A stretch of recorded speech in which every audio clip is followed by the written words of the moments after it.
big game for West Ham tonight. Big game for Brighton, to be fair. There's not a lot in it, or 3 points in it. If West Ham win, cement our place in 6th position, go 6 points ahead of Brighton, which is good. Look, Brighton are a good club. And I think it might look as if they're not doing as well this season. But when you look at their injury list, because I'm going to have a moan about us missing some players in this video, when you look at theirs, you've got to think that they're doing pretty damn well this season to be only 3 points below us, 1 point below Manchester United, with a game in hand. Of course, they're in the last 16 in Europe. They've had a pretty damn good season, and they're still just as good a football club as they were last season, as far as I'm concerned. Don't get me wrong, they're missing the players that they've had to sell to Liverpool and obviously to Chelsea, but I think they're going to pose a big threat tonight, and I'm still very, very aware that they are our bogey team, and one win certainly hasn't erased the previous nightmares for me, that's for sure.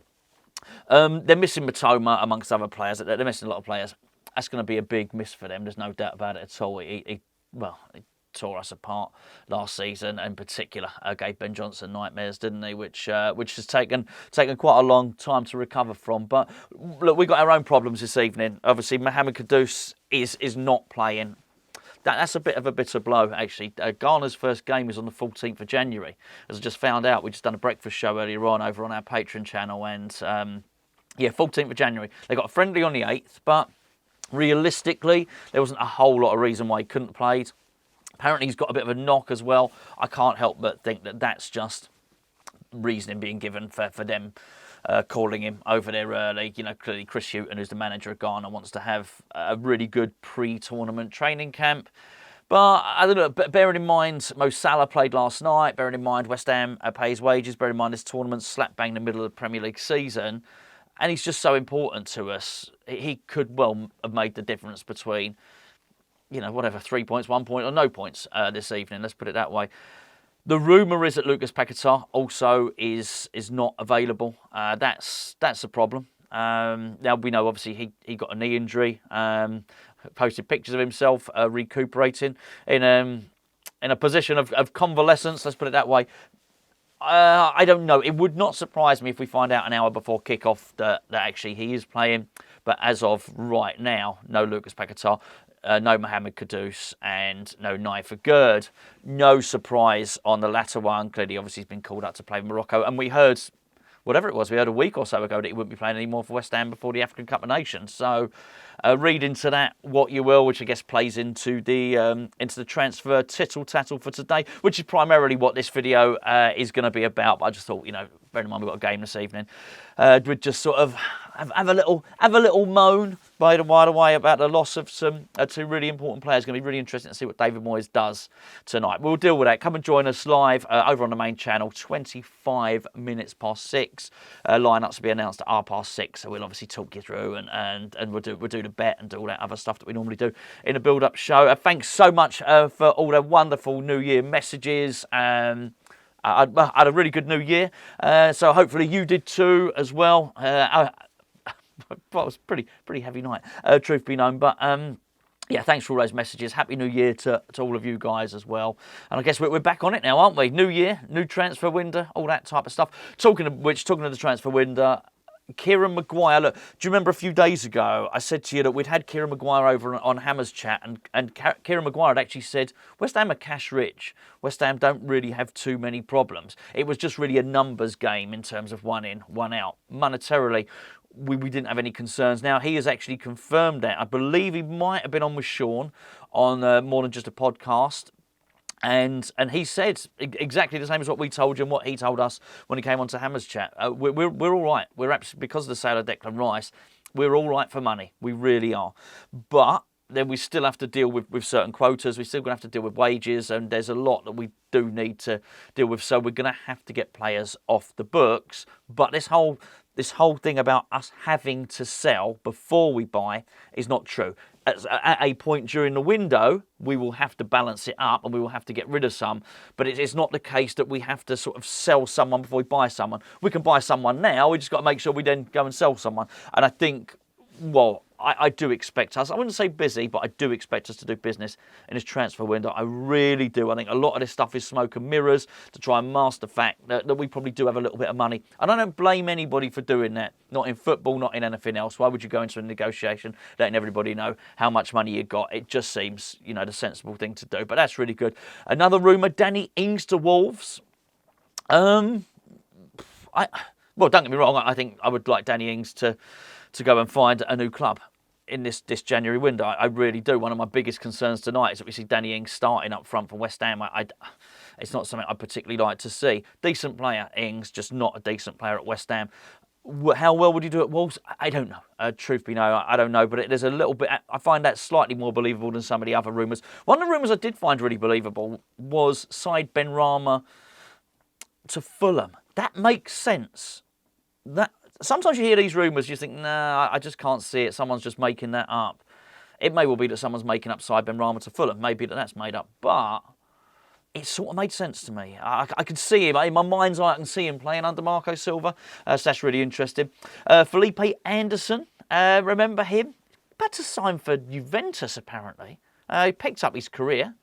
I don't overly blame everyone at the club for that, but it was to sign a player for 36 million and basically lose 32 million on a player does seem awfully wasteful, doesn't it, really? Particularly when you think he's going to go and play for Juventus now. Wasn't just us. If you remember, we loaned him to Portugal. I think he went to Porto, didn't he? They couldn't get him playing either. So there was more afoot there, but it just goes to show you've got to be so careful when you sign these players. It's why we do have to get it right in January. Because, look, everybody we signed in the summer, Ward-Prowse, Mavropanos, Edson Alvarez, and, of course, Mohammed Kudus, they're all good players, right? They're not a crap signing amongst them. So, I really do hope those days are behind us. It has to be said. I'm reading from a list. I've written Danny Ings to Wolves twice on the list. I've just noticed. Pablo Fornals to Napoli. Interesting one. Don't know how much truth there might be in that. I really can see him going if we get that, but we do have to get money for him. The board extended his contract for a reason. It was to get money, not because they had faith in Pablo Fornals extending and having a really good West Ham career. Everyone knows he's leaving, including Pablo Fornals. It's just a case of getting some money from him. Italian game is not awash for money. The board have said between 8 and 12 million. We know what that means. That means 8 million. I reckon give us 7, you'll probably get Pablo Fornals. Weird.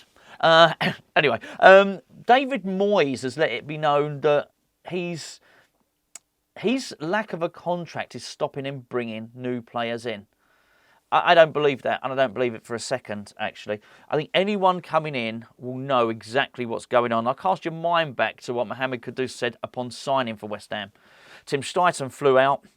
Tim Steidten brought him back on the chartered private jet. Steidten had negotiations with him and his agent.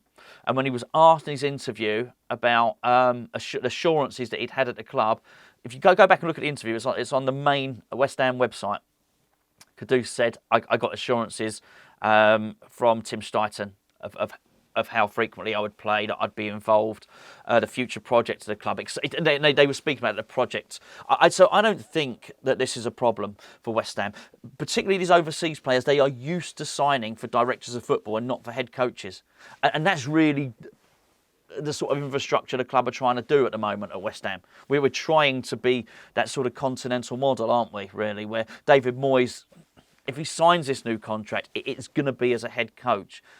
And I've got to say, if he manages to do that, then fair play to him, because look, he's clearly a stubborn man who's set in his ways, David Moyes, and he's been around a long time, 1,000 professional games and whatnot.